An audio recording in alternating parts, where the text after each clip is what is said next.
आइए देखते हैं टेंसेस के यूज में होने वाली कुछ common mistakes. He has arrived yesterday. Has arrived जो कि प्रेजेंट परफेक्ट टेंस को शो करता है और यस्टरडे मीन गुजरा हुआ कल, मीन के पास्ट। तो इस सेंटेंस को हम पास्ट टेंस में डिस्क्राइब करेंगे, ना कि प्रेजेंट में। प्रेजेंट परफेक्ट की बजाय यहाँ पे सिंपल पास्ट टेंस का इस्तेमाल होगा, जो कि इस तरह से ही arrived yesterday. This is correct sentence. He slept 2 hours when I woke him. He slept 2 hours, this is one clause. ये एक पार्ट है सेंटेंस का। व्हेन आई वोक हिम, जब मैंने उसे जगाया, कि जब मैंने उसे जगाया तो वो 2 घंटे तक सो चुका था।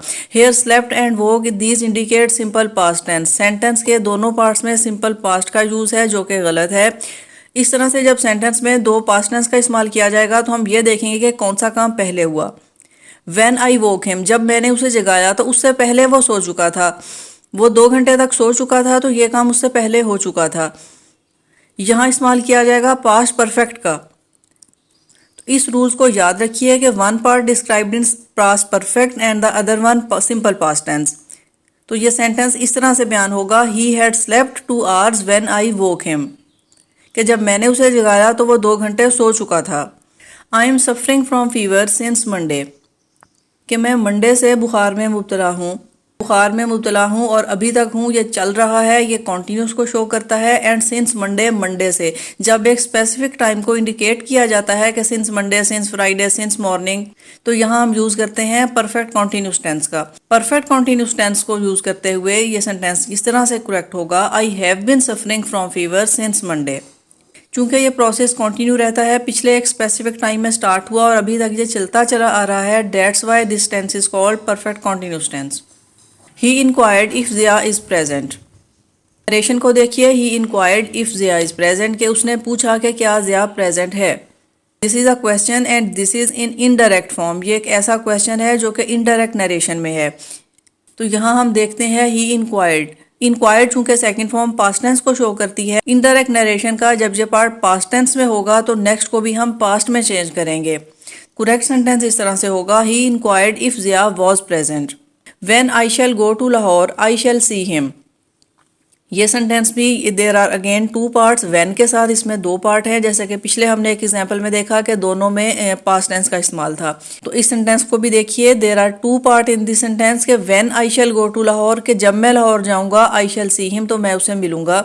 This sentence is conditional sentence. इनको कंडीशनल सेंटेंस कहा जाता है और व्हेन का part it is called conditional clause. तो यहाँ इस रूल को याद रखिए, कंडीशनल सेंटेंस में जब मेन क्लॉज सिंपल प्रेजेंट में होगा और कंडीशनल क्लॉज सिंपल फ्यूचर में डिस्क्राइब किया जाएगा। दोनों पार्ट्स को सिंपल फ्यूचर में डिस्क्राइब नहीं किया जाता। कंडीशनल क्लॉज में प्रेजेंट टेंस यूज किया जाएगा। When I go to Lahore I shall see him, this is the correct sentence. He said that I shall come. He said that indicate करता है indirect narration को। फिर से ये देखिए कि he said indicate past tense. Indirect narration में जहां रिपोर्टिंग वर्ब पास्ट टेंस में होगा, रिपोर्टेड स्पीच को भी पास्ट में तब्दील किया जाएगा। तो पास्ट टेंस में तब्दील करने के लिए हम शैल को इसकी सेकंड फॉर्म में चेंज करेंगे। करेक्ट सेंटेंस इस तरह से होगा, he said that he would come. यहाँ इस बात को याद रखिए कि शैल और विल दोनों की सेकंड फॉर्म वुड इस्तेमाल की जाती है। शैल को हम शुड में चेंज नहीं करेंगे। Would is the second form of both will and shall. He said that he saw him last year. उसने कहा कि उसने उसे पिछले साल देखा था। तो इस रूल्स को भी याद रखें कि इनडायरेक्ट नरेशन में यूज किया जाने वाला सिंपल पास्ट टेंस चेंज किया जाता है पास्ट परफेक्ट में। करेक्ट सेंटेंस इस तरह से होगा, he said that he had seen him last year. Had seen is past perfect tense. Perfect tense के प्रेजेंट और पास्ट दोनों टेंसेस में वर्ब की थर्ड फॉर्म का इस्तेमाल है। इसमें सिर्फ जो चेंज है वो हेल्पिंग वर्ब की चेंज है। प्रेजेंट परफेक्ट में हेल्पिंग वर्ब हैज़ और हैव का यूज़ है, जबकि पास्ट टेंस में हैज़ और हैव की सेकंड फॉर्म जो कि हैड इस्तेमाल की जाती है। हैड और third form of verb is used in past perfect. I hanged up the picture. मैंने पिक्चर को हैंग किया।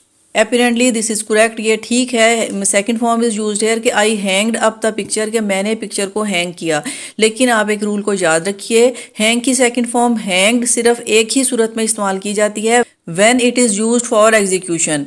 सिर्फ फांसी के लिए इस्तेमाल किया जाता है वर्ड हैंग्ड, अदरवाइज इसकी सेकंड फॉर्म हंग इस्तेमाल की जाती है। तो करेक्ट सेंटेंस इस तरह से होगा, I hung up the picture. Made a goal. In fact उसने गोल बनाया या गोल उसने किया। गेम के ड्यूरिंग में ये जो एक गोल अचीव किया जाता है, इसको बयान किया जाता है he scored a goal. This is the correct verb used in this case. He left scouting, कि उसने स्काउटिंग छोड़ दी। अगर तो उसने उस काम को इस तरह से छोड़ दिया कि वो दोबारा से नहीं करेगा, तो यहाँ वर्ब यूज किया जाएगा he gave up scouting. He lived here for a day, वो यहाँ एक दिन के लिए रहा। वर्ड लिव्ड इंडिकेट करता है किसी जगह पे रहने को एज अ रेजिडेंस, जबकि यहाँ मफहूम ये है कि वो एक दिन के लिए वहाँ रुका था। अगर हम कहना ये चाहते हैं कि वो एक दिन के लिए यहाँ रुका या ठहरा, तो इसके लिए वर्ब यूज किया जाएगा he stayed here for a day. This is the correct sentence. He gave his examination, उसने अपना इम्तिहान दिया। तो इस रूल को याद रखिए, for examination opposite verb is used in English language. Urdu में जिसे हम एग्जाम देना कहते हैं, इंग्लिश में वो टेक एग्जामिनेशन, और इम्तिहान लेने के लिए गिव एग्जामिनेशन। ये अपोजिट वर्ड यूज़ किए जाते हैं। तो अगर मफहूम ये है कि उसने इम्तिहान दिया है, तो ये करेक्ट सेंटेंस जो होगा he took his examination.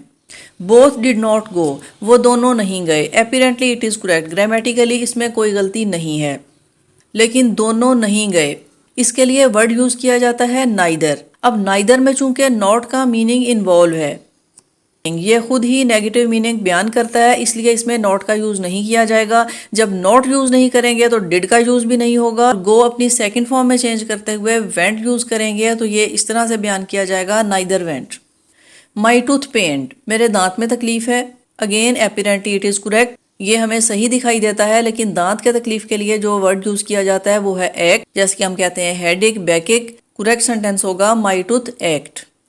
The ship was ड्राउन्ड, ship के लिए ड्राउन का वर्ब यूज नहीं किया जाता। Drown is use for living thing.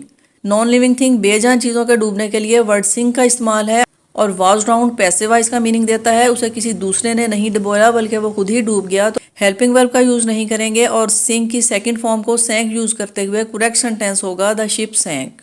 I filled water in the bucket, हम कहना यह चाहते हैं कि मैंने बकेट में पानी भरा। थोड़ा गौर करें तो पता चलता है this sentence is wrong. I filled water, मैंने वाटर को फील नहीं किया बल्कि मैंने बकेट को फील किया है वाटर से। तो ये सेंटेंस इस तरह से बयान करेंगे I feel the bucket with water. He is reading in a high school, वो हाई स्कूल में पढ़ता है। एपीरेंटली ये भी हमें सही दिखाई देता है, but grammatically it is wrong. अगर वो स्कूल में पढ़ता है तो इसको बयान किया जाता है he is at the high school. जब हम ये कहते हैं he is at the high school, तो हम यही बयान करते हैं कि he is reading in a high school. तो ये थी टेंसेस के यूज में होने वाली कुछ कॉमन मिस्टेक्स। मिलते हैं नेक्स्ट वीडियो में।